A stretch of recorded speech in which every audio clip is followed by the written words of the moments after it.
In this lesson, we're going to perform an external assessment.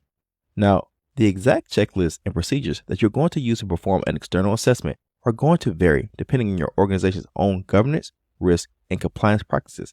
But for this video, we will be using a sample checklist from the government of San Bernardino County in California as a demonstration of the kind of questions asked during an external assessment or audit for an organization that must comply with HIPAA regulations. To prepare for a HIPAA external assessment, you should go through the checklist provided by your assessors and ensure that you can answer each question as yes or no, and then provide a link to a file as evidence that you meet that requirement. Okay, here is the HIPAA audit checklist. For example, the first line under the general information states that you must complete the enclosed HIPAA Privacy and Security Performance Audit Survey.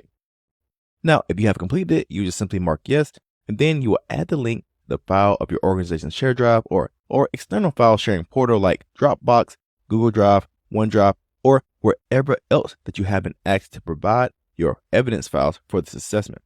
Now, let's take a quick look at the other types of things that you may be asked to provide during your HIPAA assessment. Now, if we scroll down to the HIPAA security, we see we have the General Governance HIPAA security. We must be able to identify any applicable industry guidance, such as studies, practices, regulations, or other reference material used to develop any of the policies and procedures requested below. No need to provide this documentation, simply identify it. So again, it's going to be a yes or no question, and then we're going to indicate where that particular file or document is, but per this statement, we don't need to provide any documentation. If we scroll down, we see under General Governance, HIPAA Security, Security Officer Contact Information, we have name, email, phone number, address, and admin contact info. And now we see under Administrative Safeguards, do we have an entity level risk assessment? Do we have risk assessments for systems that house electronic protected health information? Do we have a risk management policy, organizational chart, etc.? So we're going to scroll down and go to the next section. We already looked at the category of administrative safeguards. Now the physical safeguards. Do we have physical security policies and procedures? Data destruction and media reuse procedures? A list of roles-based access, job level, and level of protected health information access needed for function? A log of employees based on their protected health information access type? And then, if we look at the other category of technical safeguards, do we have encryption policies and procedures? Do we have management's internal control / internal audit policies and procedures related to monitoring IT safeguards?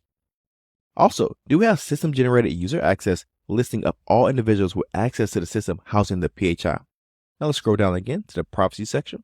Now we see under the category for general governance and HIPAA policy, the first question says, identify any applicable industry guidance against studies, practices, regulations, or other reference materials used to develop any of the policies and procedures requested below. Again, on this particular section, no need to provide documentation, simply identify. So do we have compliance privacy officer, contact information, email, phone number, address, etc.